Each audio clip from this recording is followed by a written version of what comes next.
Assalamualaikum warahmatullahi wabarakatuh. Bagaimana kabar anak-anak?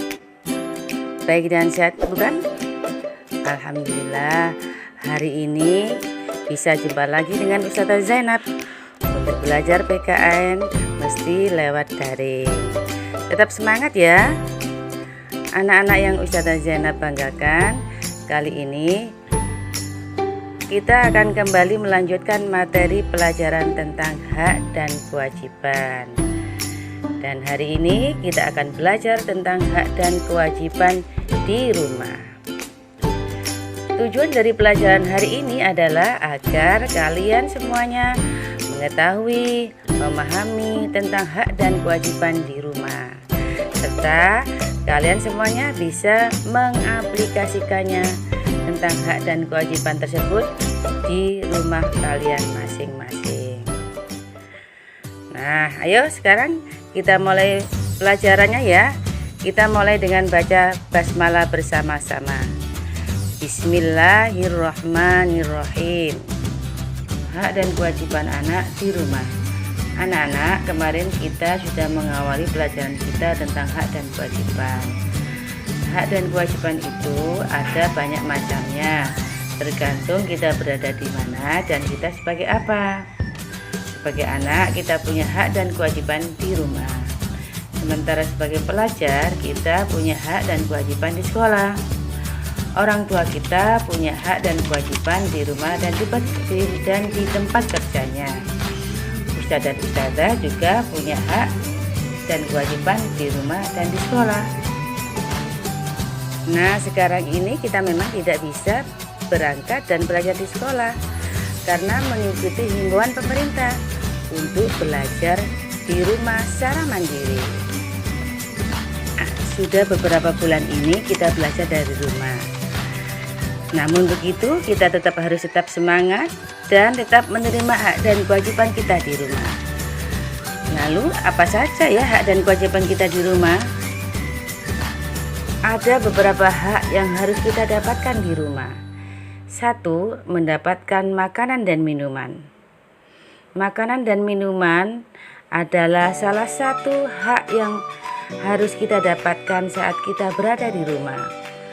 Makanan dan minuman merupakan salah satu kebutuhan utama untuk bertahan hidup. 2. Hak untuk mendapatkan perlindungan dan keamanan. Kalau orang tua kita melarang kita pergi ke suatu tempat dan melarang kita untuk melakukan sesuatu, kita harus menurutnya ya. Sebab itu merupakan bentuk perlindungan dari orang tua kita supaya kita tetap aman. 3. Mendapatkan kesejahteraan hidup. Kesejahteraan hidup itu bisa banyak hal seperti pakaian yang kita pakai ataupun uang jajan. Oh iya, berapapun uang jajan yang diberikan oleh orang tua kita harus menerimanya ya dengan ikhlas. Dan alhamdulillah kalau kita bisa menyisihkannya untuk menabung. 4. Mendapatkan bimbingan saat belajar. Kalau kita merasa bingung dengan tugas sekolah, jangan takut untuk menanyakan kepada orang tua kita ya. Kita mempunyai hak untuk menerima bimbingan belajar di rumah ya dari orang tua kita. Selain kita punya hak, kita juga punya kewajiban yang harus kita lakukan selama kita berada di rumah. Apa itu? 1. Menjaga kebersihan rumah. Orang tua sudah memberikan kita makan dan minum dan hal-hal lain untuk kita. Mereka juga biasanya melakukan pekerjaan rumah. Nah, tugas kita sebagai anak adalah membantu menjaga kebersihan rumah supaya orang tua kita kerjanya menjadi ringan. 2. Mematuhi nasihat kedua orang tua kita. Kalau orang tua kita memberi nasihat, kita harus mematuhinya ya.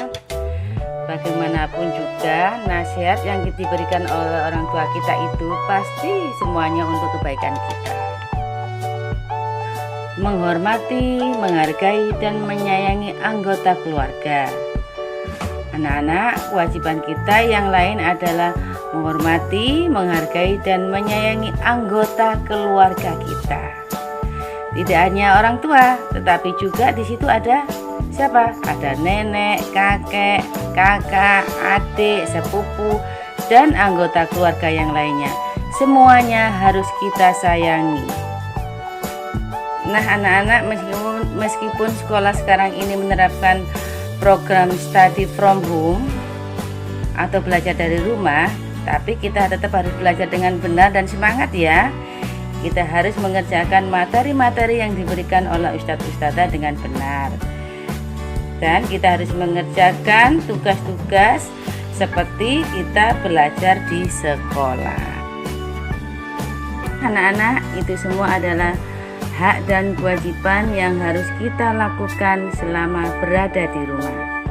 Bagaimana? Sudah mengerti bukan? Mudah-mudahan kita semua bisa menerapkan hak dan kewajiban kita dengan baik. Tetap semangat belajar dan jangan lupa kewajiban sholat 5 waktu harus tetap dilaksanakan dengan baik ya. Semoga materi hak dan kewajiban ini bermanfaat. Terima kasih. Ustazah Zainab akhiri ya. Assalamualaikum warahmatullahi wabarakatuh.